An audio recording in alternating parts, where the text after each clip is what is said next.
വിശുദ്ധ മർക്കോസ് എഴുതിയ സുവിശേഷം അധ്യായം 1. സ്നാപകന്റെ പ്രഭാഷണം. ദൈവപുത്രനായ യേശുക്രിസ്തുവിൻ്റെ സുവിശേഷത്തിൻ്റെ ആരംഭം. ഇതാ, നിനക്ക് മുമ്പേ ഞാൻ എൻ്റെ ദൂതനെ അയക്കുന്നു. അവൻ നിന്റെ വഴിയൊരുക്കും. മരുഭൂമിയിൽ വിളിച്ചു പറയുന്നവൻ്റെ ശബ്ദം. കർത്താവിൻ്റെ വഴിയൊരുക്കുവിൻ, അവൻ്റെ പാത നേരെയാക്കുവിൻ എന്ന് യേശയ്യാ പ്രവാചകന്റെ ഗ്രന്ഥത്തിൽ എഴുതപ്പെട്ടിരിക്കുന്നതുപോലെ പാപമോചനത്തിനുള്ള അനുതാപത്തിൻ്റെ ജ്ഞാനസ്നാനം പ്രസംഗിച്ചുകൊണ്ട് സ്നാപക യോഹന്നാൻ മരുഭൂമിയിൽ പ്രത്യക്ഷപ്പെട്ടു. യൂദയ മുഴുവനിലെയും ജെറുസലേമിലെയും ജനങ്ങൾ അവൻ്റെ അടുത്തെത്തി. അവർ പാപങ്ങൾ ഏറ്റുപറഞ്ഞ് ജോർദാൻ നദിയിൽ വെച്ച് സ്നാനം സ്വീകരിച്ചു. യോഹന്നാൻ ഒട്ടക രോമം കൊണ്ടുള്ള വസ്ത്രം ധരിച്ചിരുന്നു.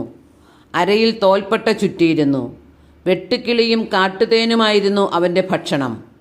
അവൻ ഇപ്രകാരം ഉദ്ഘോഷിച്ചു: എന്നേക്കാൾ ശക്തനായവൻ എൻ്റെ പിന്നാലെ വരുന്നു.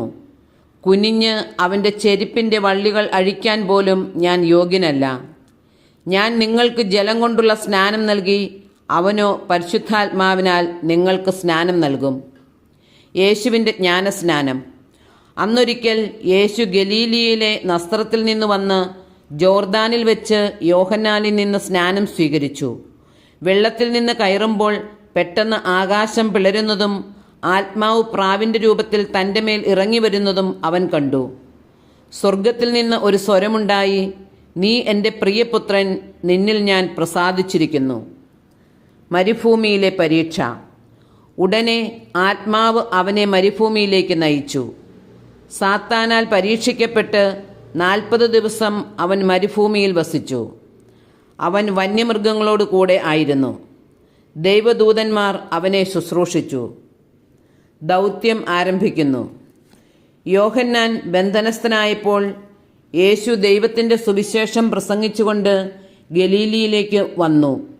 അവൻ പറഞ്ഞു: സമയം പൂർത്തിയായി, ദൈവരാജ്യം സമീപിച്ചിരിക്കുന്നു. അനുതപിച്ച് സുവിശേഷത്തിൽ വിശ്വസിക്കുവിൻ. ആദ്യ ശിഷ്യന്മാർ.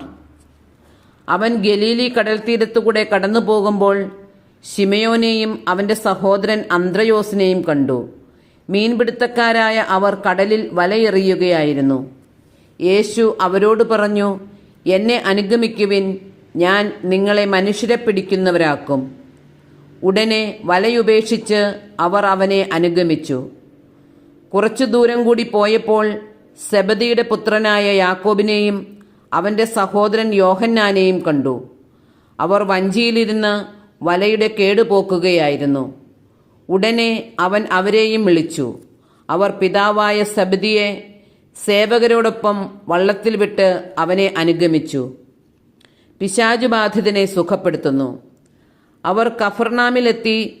സാബത്ത് ദിവസം അവൻ സിനഗോഗിൽ പ്രവേശിച്ച് പഠിപ്പിച്ചു.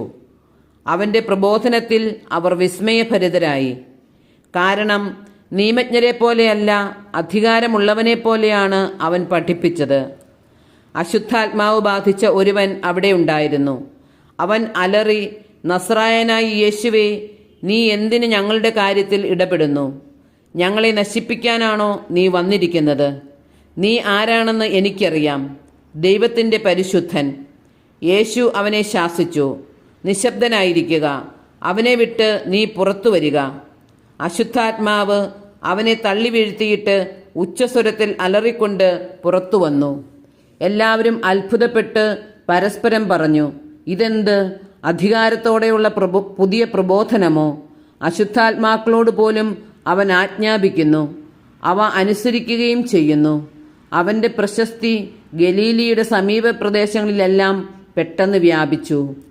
ശിമയോന്റെ അമ്മായിയമ്മ. യേശു സിനഗോഗിൽ നിന്നിറങ്ങി യാക്കോബിനോടും യോഹന്നാനോടും കൂടെ ശിമയോന്റെയും അന്ത്രയോസിൻ്റെയും ഭവനത്തിലെത്തി. ശിമയോന്റെ അമ്മായിയമ്മ പനി പിടിച്ച് കിടപ്പായിരുന്നു. അവളുടെ കാര്യം അവർ അവനോട് പറഞ്ഞു. അവൻ അടുത്തു ചെന്ന് അവളെ കൈക്ക് പിടിച്ച് എഴുന്നേൽപ്പിച്ചു. പനി അവളെ വിട്ടുമാറി. അവൾ അവരെ ശുശ്രൂഷിച്ചു. അന്ന് വൈകുന്നേരം സൂര്യാസ്തമയമായപ്പോൾ രോഗികളും പിശാചുബാധിതരുമായ എല്ലാവരെയും അവർ അവൻ്റെ അടുത്ത് കൊണ്ടുവന്നു. നഗരവാസികളെല്ലാം വാതിൽക്കൽ സമ്മേളിച്ചു.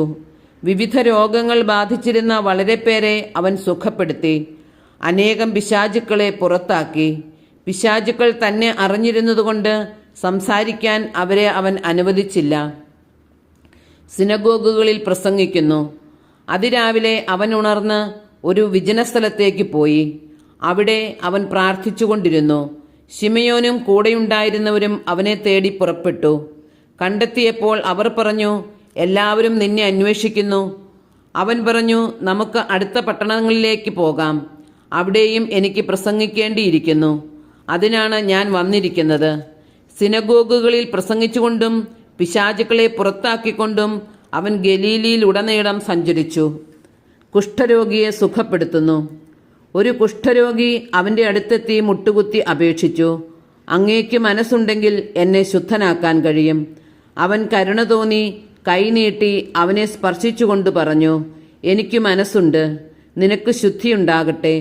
തൽക്ഷണം കുഷ്ഠം മാറി അവന് ശുദ്ധി വന്നു. യേശു അവനെ കർശനമായി താക്കീത് ചെയ്ത് പറഞ്ഞയച്ചു, നീ ഇതേപ്പറ്റി ആരോടും സംസാരിക്കരുത്. എന്നാൽ പോയി പുരോഹിതന് നിന്നെ തന്നെ കാണിച്ചു കൊടുക്കുക. മോശയുടെ കൽപ്പനയനുസരിച്ച് ജനങ്ങൾക്ക് സാക്ഷ്യത്തിനായി ശുദ്ധീകരണ കാഴ്ചകൾ സമർപ്പിക്കുകയും ചെയ്യുക. എന്നാൽ അവൻ പുറത്തു ചെന്ന് വളരെ കാര്യങ്ങൾ പ്രഘോഷിക്കാനും ഇത് പ്രസിദ്ധമാക്കാനും തുടങ്ങി. തന്മൂലം പിന്നീട് പട്ടണത്തിൽ പരസ്യമായി പ്രവേശിക്കാൻ യേശുവിന് സാധിച്ചില്ല. അവൻ പുറത്ത് വിജനപ്രദേശങ്ങളിൽ തങ്ങി. ജനങ്ങളാകട്ടെ എല്ലായിടങ്ങളിലും നിന്ന് അവൻ്റെ അടുത്ത് വന്നുകൊണ്ടിരുന്നു.